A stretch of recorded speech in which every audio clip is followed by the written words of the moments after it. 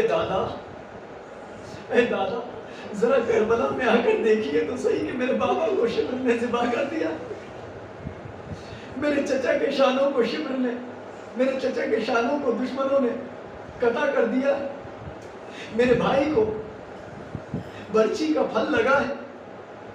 یہ وہ امام ہے کہ جس امام نے کربلا کے بعد کوفے کی سخت منزلوں کو دیکھا, شام کا دربار دیکھا, اور شام کا دربار دیکھنے کے بعد ایک خطبہ دیا.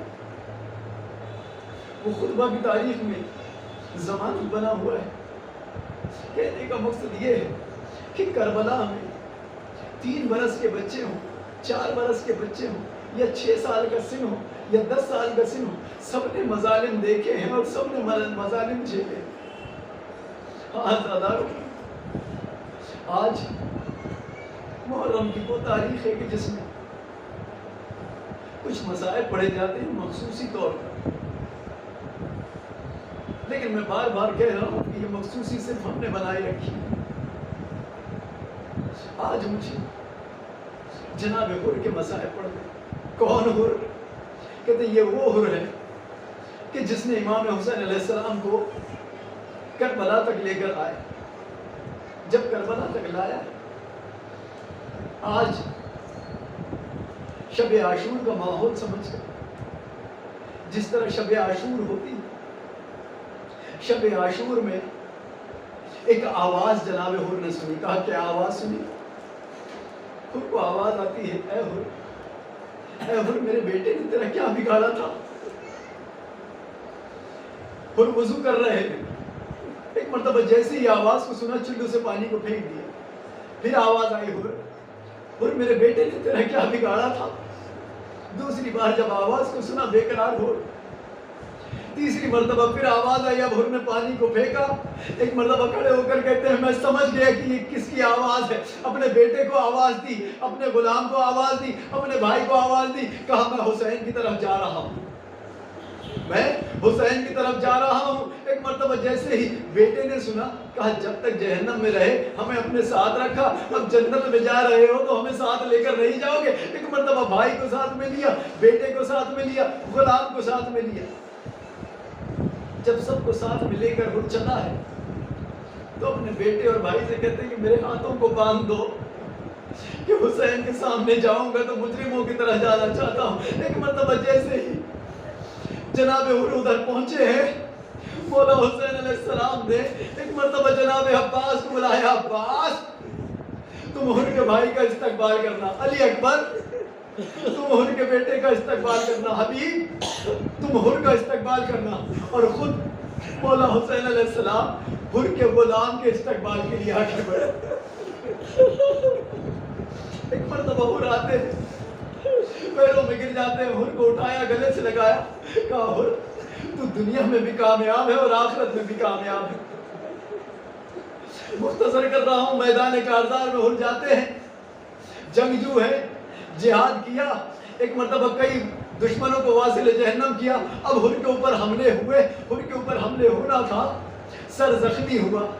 سر زخمی ہوتا ہے, حسین کو آواز دیتے ہیں, حسین پہنچتے ہیں. جیسے ہی حسین پہنچے, حر کا سر اٹھا کر زانوں پر رکھا, حر کا سر زانوں پر رکھا, حر نے سر کو ہٹا لیا. ایک مرتبہ حسین کہتے ہیں کیا حر سر کو کیوں ہٹا لیا؟ ایک مرتبہ کہتے ہیں مولا میرا سر تو آپ کے زانوں پر آ گیا, آپ کا سر کس کے زانوں پر آ گیا؟ آپ کا سر کس کے زانوں پر آئے؟ ایک مرتبہ جناب حر کے لیے جناب حسین نے ایک رومال نکالا, کہا یہ سیدہ کا بنایا ہوا رومال ہے, اپنے سر پر باندھ لو. جناب حر کے سر پر رومال سیدہ باندھا گیا. ایک مرتبہ حر کہتے ہیں کہ آقا میں جا تو رہا ہوں لیکن مجھے کچھ نظر آ رہا ہے. کہا حر کیا نظر آ رہا ہے؟ کہا میرے پائیتی مجھے کوئی سواری نظر آ رہی ہے, کوئی نورانی شخصیت نظر آ رہی. ایک مرتبہ مولا حسین کہتے ہیں کہ حر اپنے پیروں کو سمیٹ لے, اس لیے کہ رسول اللہ آئے ہیں. ایک مرتبہ جیسے ہی دیکھا, کہا السلام علیکم یا رسول اللہ. ایک مرتبہ پھر حر کہتے ہیں کہ اے حسین, مولا حسین مجھے کوئی اور نظر آ رہا ہے. کہا میرے بابا علی مرتضیٰ آئے ہیں، ایک مرتبہ کہتے ہیں السلام علیکم یا امیر المومنین، اب ایک مرتبہ کہتے ہیں کہ میرے بائیں جانب بھی کوئی نظر آ رہا ہے، کہا ایک مرتبہ کہتے ہیں میرا بھائی حسن آیا ہوا ہے، ایک مرتبہ کہتے ہیں السلام علیکم یا ابن رسول اللہ، ایک مرتبہ حر نے اپنے سر کو اٹھایا اور زانوِ حسین پر پٹکا، پھر سر کو اٹھایا اور زانوِ حسین پر پٹکا، ایک مرتبہ حسین سوال کرتے ہیں اے حر کیا ہوا؟ کہا مجھے کوئی نقاب پوش بیوی نظر آ رہی ہے، حر سر کو جھکا لے، میری ماں سیدہ آئی ہے۔